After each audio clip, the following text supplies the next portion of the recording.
Mengapa ini menjadi penting untuk diulas? Karena akhirnya arah koalisi dan pencalonan itu didrive bukan karena keinginan partai politik secara genuine, tapi karena ketakutan-ketakutan. Dan akhirnya koalisi yang dibangun itu tidak bebas nilai dari kepentingan-kepentingan status quo. Jadi ada ketakutan kalau tidak mendukung calon ini atau tidak turut dengan apa yang diingin Pak Jokowi, maka akan ada kasus-kasus yang muncul. Saya pernah berkomunikasi dengan salah satu pimpinan partai, ada kebutuhan untuk advokasi hukumnya. Saya bilang, oke, saya bisa bantu, syaratnya cuma satu, katanya, tidak mendukung Anies Baswedan. Jadi partai ini kemudian menarik untuk didiskusikan, karena saya bilang, bukankah Anda basisnya adalah pemilih-pemilih Anies? Yang mengatakan betul, dan kenapa tidak mendukung Anies? Nanti 2024 bisa hilang. Jawabannya menarik. Kalau tidak mendukung Anies, ya mungkin 2024 hilang. Tidak ada lagi di parlemen, tidak cukup electoral threshold-nya. Tapi kalau mendukung Anies sekarang, hilangnya sekarang gitu. Sebagai kepala negara, kepala pemerintahan menggunakan pengaruh dan kewenangannya untuk mendorong kemenangan salah satu kontestan dan menjegal, menolak calon kontestan yang lain. Nah, itu yang saya sebut dengan rumus Jokowi 9 strategi 10 sempurna.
Baik, Bismillahirrahmanirrahim. Assalamualaikum warahmatullahi wabarakatuh. Mudah-mudahan suara saya terdengar ya. Bapak moderator, bisa dikonfirmasi suaranya jelas? Ya, bisa jelas sekali. Baik. Salam hormat semua buat yang hadir secara offline maupun online, narasumber, Habib, Pak Robi, Profesor, yang ekonomi, maaf saya kok lupa. Dan Bang Refli yang ada di situ. Iya, betul. Yang tadi disampaikan semua saya coba menyimak ya, tapi beberapa menit terakhir sempat terputus. Menarik semuanya. Saya mungkin beberapa sudah membaca ya. Kemarin hari Senin, pada saat akan take off ke Melbourne, saya menulis satu artikel atau apalah tulisan panjang begitu. Karena biasanya saya menulis untuk artikel itu 2-3 halaman saja. Ini saya menulis sekitar 8 halaman, yang surprise sudah juga dibaca sama Bang Refli kata per katanya di channel YouTube beliau.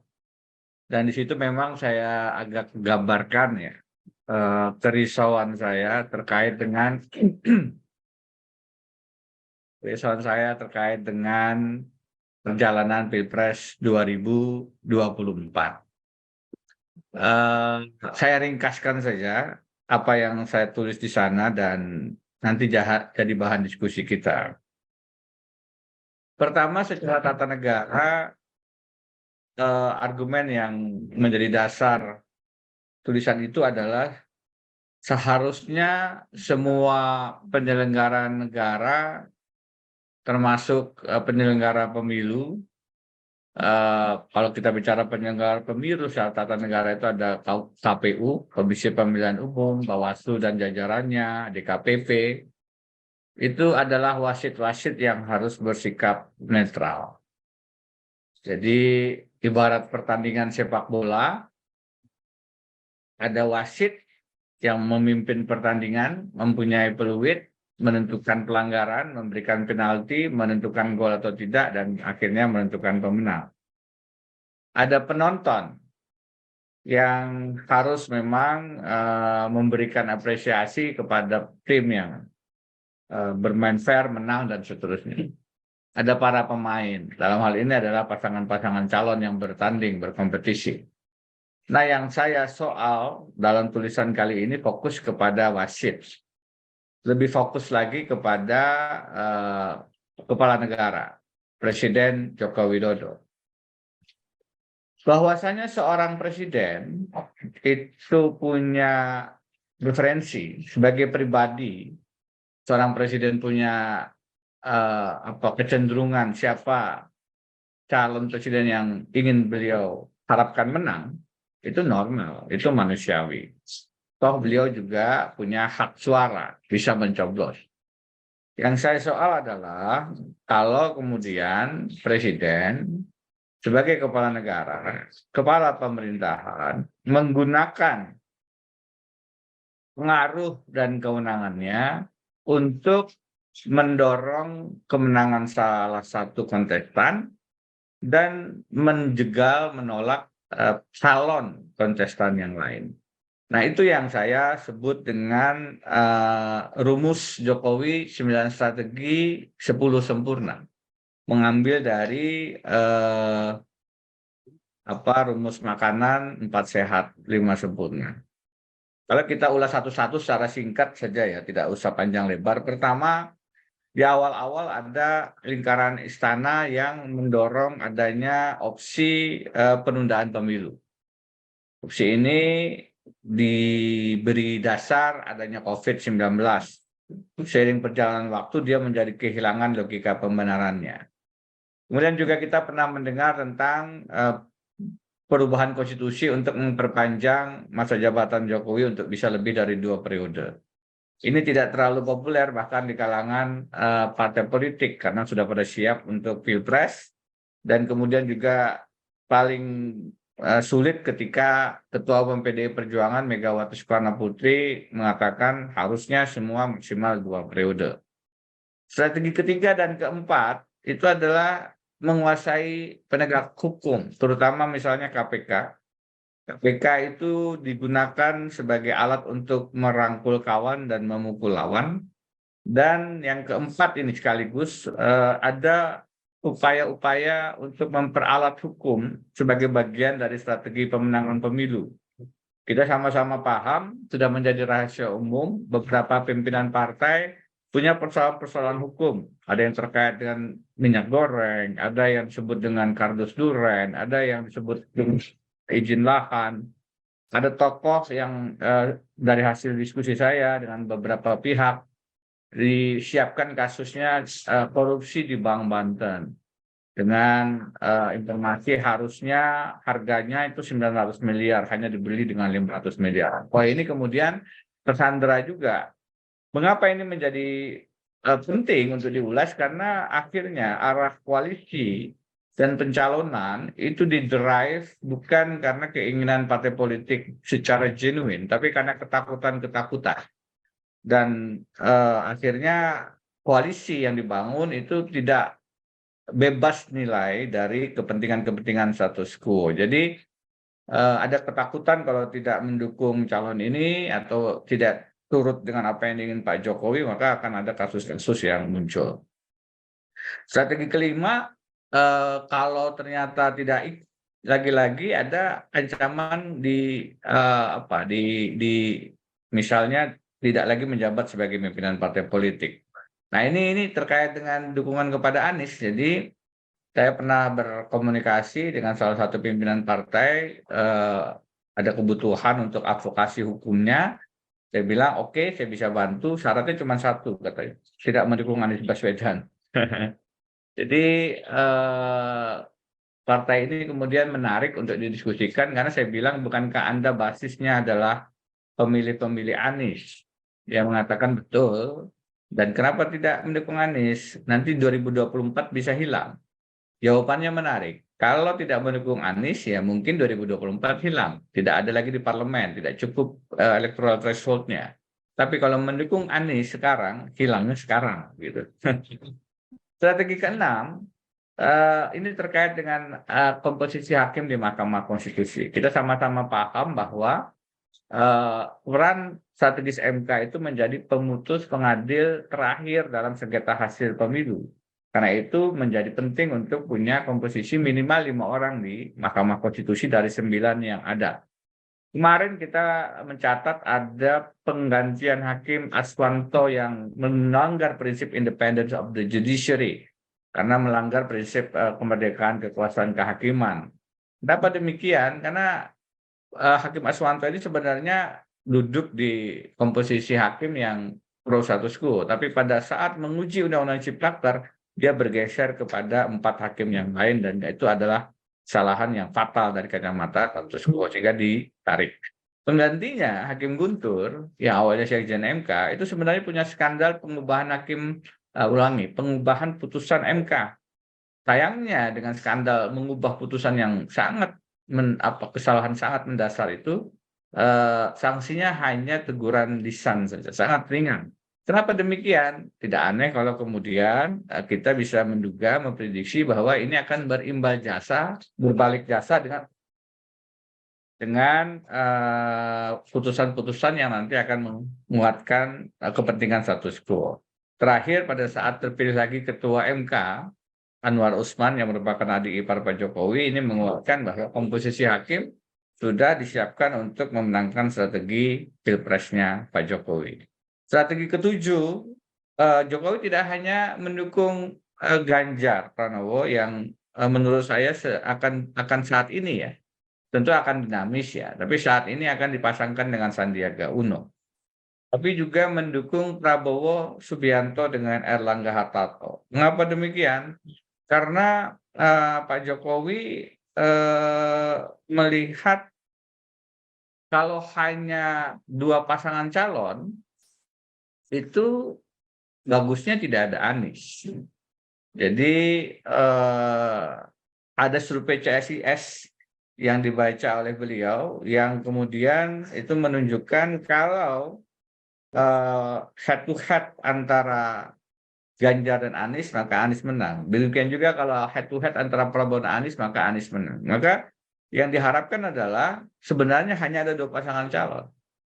Ganjar dengan wakil presidennya, apakah Sandiaga Uno, ataukah Prabowo dan Erlangga saja, tidak ada Anies. Dengan demikian lebih aman bagi kepentingan presiden yang berharap IKN diteruskan, tidak ada masalah hukum bagi dia dan keluarganya. Nah, dalam prosesnya inilah yang didorong. Jadi presiden kelihatannya tidak ingin lagi mengulangi kekalahan di Pilgub Jakarta 2017. Saat itu koalisinya Prabowo mendukung pasangan Anies Sandi. Dan di 2019 pasangan Prabowo Sandi berhadapan dengan Jokowi Ma'ruf. Di 2024 suara Islam itu akan dipecah 3. Kalau Anies bisa ikut suara Islam di Anies sendiri, kemudian ada suara Islam di Prabowo yang mengidentifikasi sebagai perwakilan Islam di Pilpres 2019 dengan Sandi, dan suara Sandi yang akan ditaruh di perwakilan Ganjar. Akan ada dipecah 3 suara kelompok Islam yang merupakan basis juga untuk Anies Baswedan. Itu kalau Anies bisa masuk ke dalam pertarungan Capres 2024. Tapi lagi-lagi itu berisiko, sehingga ada gerakan untuk mengeliminasi Anies seawal mungkin. Kenapa Sandi? kita hitung karena dari informasi-informasi yang saya dapat memang ada perintah dari Pak Jokowi ke Sandi, termasuk juga ke Erick Thohir untuk mendekati kelompok-kelompok Islam. Kalau Erick Thohir sudah jelas mendanai Partai Amanat Nasional, itu sebabnya sekarang yang didorong oleh PAN itu adalah mewapreskan misalnya Erick Thohir ke Ganjar atau juga di koalisi Indonesia Bersatu. Itu memang karena pendanaan PAN sudah dibantu oleh Erick Thohir. Bagaimana dengan Sandi? Ya Sandi sekarang kita sama-sama tahu gerakannya kepada P3. Dengan membawa P3 warna Islam dan Pilpres 2019 memang basisnya adalah suara-suara kelompok Islam, maka itu diharap bisa melengkapi koalisi PDIP dan P3. Nah, Prabowo bagaimana? Ini menarik. Jadi Pak Muhaimin dalam satu kesempatan bertemu dengan Pak Jokowi diminta untuk segera deklarasi Prabowo Muhaimin. Segera deklarasi Pak, nanti saya juga akan bicara dengan Pak Prabowo. Tapi kemudian Prabowo ketemu Pak Jokowi lain dan akhirnya pada saat bertemu dengan Pak Muhaimin bilang, Pak Prabowo saya diminta menyampaikan kita segera deklarasi. Kata Pak Prabowo, Pak Muhaimin saya baru bertemu dengan Presiden Jokowi, yang diminta deklarasi segera adalah Prabowo Erlangga. Itu sebabnya setelah pencapresan Ganjar oleh Bu Mega, pada hari Lebaran pertama kita melihat pertemuan Jokowi Prabowo, dan hari Lebaran kedua yang ditemui adalah Abu Rizal Bakri dan Erlangga Hartarto. Dan kita lihat sekarang pernyataan-pernyataan Golkar yang sudah satu frekuensi dengan Gerindra. Tentu saja menarik tetap dinamikanya karena kemarin juga Gerindra bertemu lagi dengan PKB. Seperti apa kita akan lihat. Nah, tapi yang strategi ke-8 yang sama-sama kita paham adalah mengeliminasi Anies lewat KPK. Ada korupsi Formula E dan lain-lain. Dan ini sebenarnya sudah menjadi pembicaraan publik ya, bahwa Jokowi hanya ingin 2 periode. Dalam satu kesempatan saya diinformasikan bahwa ada tokoh bangsa yang bertemu dan bicara tentang Pilpres 2019 dengan Pak Jokowi dan dikatakan nanti calonnya hanya ada 2. Loh, kok ada 2 Pak Presiden? Bukankah ada banyak termasuk Anies Baswedan? Respon Jokowi adalah Anies tidak bisa karena ada kasusnya di KPK. Risau dengan pernyataan itu, disampaikanlah informasi ini kepada Pak SBY di Cikeas. Dan SBY kemudian membuat pernyataan 15 September 2022 di Jakarta Convention Center bahwa beliau tidak melihat Pilpres 2024 akan adil jika ada pihak-pihak yang hanya memaksakan 2 pasangan calon, menjadi tidak jujur dan tidak adil. Pernyataan itu menjadi berita juga di akhir tahun yang lalu. Sebelumnya sebenarnya Presiden SBY sudah juga mengkonfirmasi informasi dari tokoh itu ke seorang pengusaha nasional.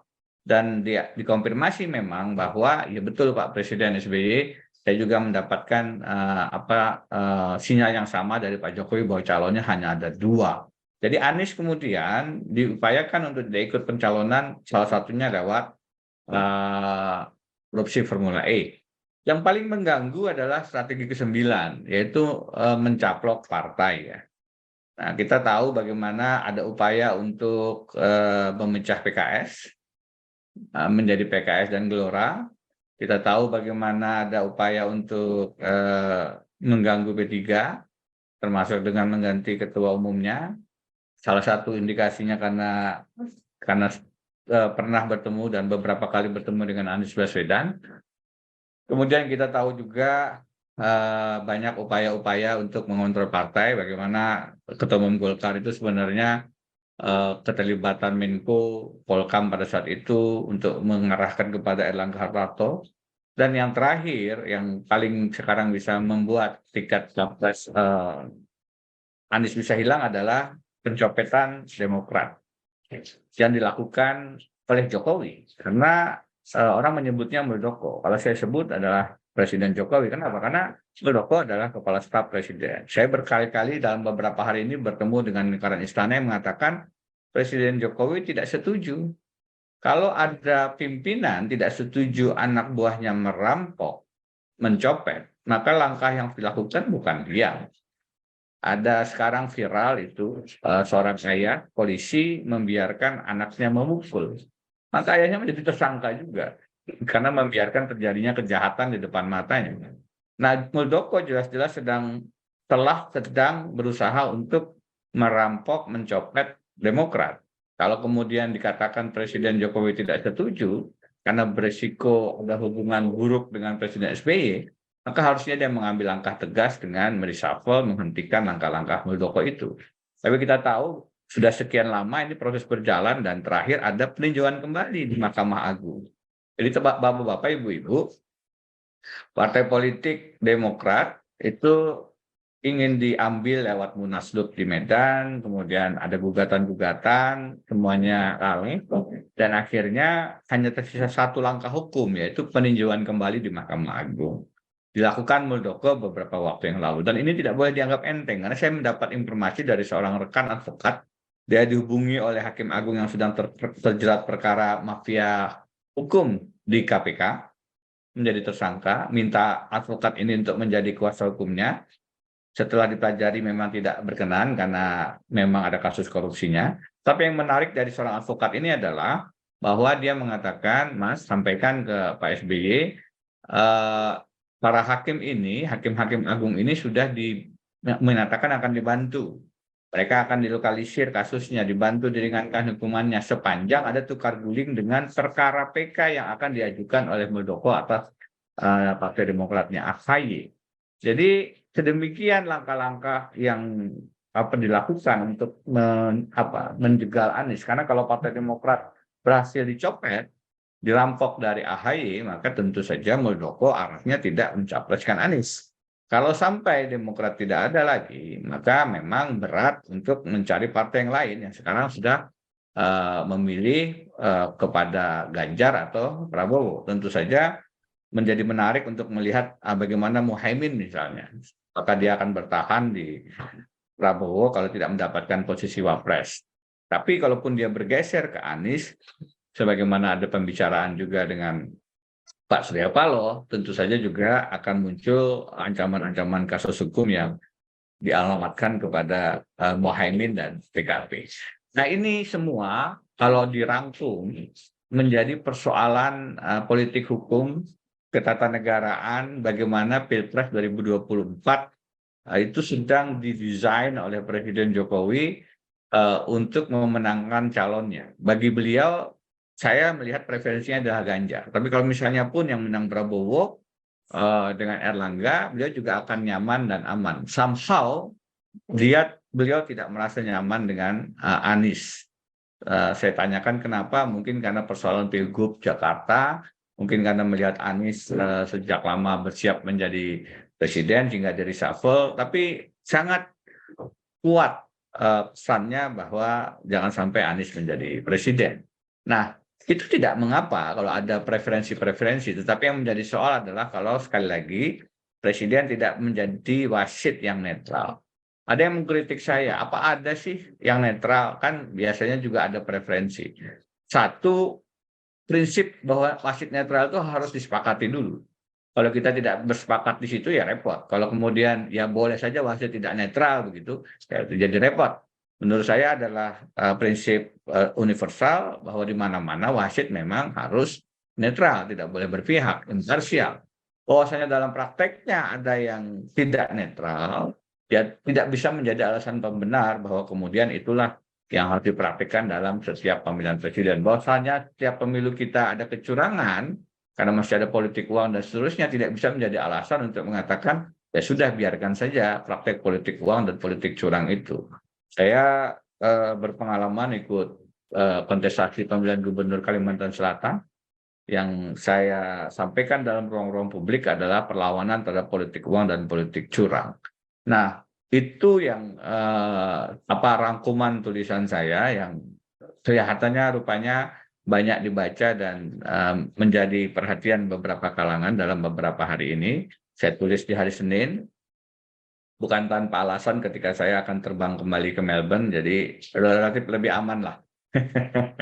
Tetapi mudah-mudahan ini bisa menjadi faktor yang saya tidak yakin juga akan berubah ya. Tetapi paling tidak memberitahukan kepada publik halayak apa yang sebenarnya terjadi, lobby-lobby gerakan-gerakan politik di balik layar yang berusaha untuk memanipulasi pilihan presiden. Karena kan ini harusnya pilihan rakyat, bukan pilihan Presiden Jokowi, bukan pilihan oligarki. Nah, oligarki ini juga yang harus dihitung sebagai para pebisnis yang punya kepentingan. Tadi kalau kita dengar paparan dari segi ekonomi, bagaimana kesenjangan sedemikian lebar, pasal 33 harusnya bumi air dikuasai oleh negara untuk sebesar-besar kemakmuran rakyat tidak terjadi. Ini memang pekerjaan yang luar biasa dan salah satu persoalannya adalah karena kepemilikan oligarki sedemikian masif sehingga 1% penduduk pengusaha ini bisa menguasai hampir 70-80% kekayaan seluruh secara nasional. Secara pastinya kan teman-teman ekonomi bisa punya datanya. Tapi ini memang persoalan yang sangat mendasar dan dinikmati sudah sangat lama sehingga ada kenyamanan dari para oligarki ini untuk tetap bertahan dan memperjuangkan status quo yang sayangnya sekarang ada di Pak Jokowi dan kalau itu diteruskan lagi menjadi persoalan bagi isu keadilan sosial dan pelaksanaan pasal 33 tadi.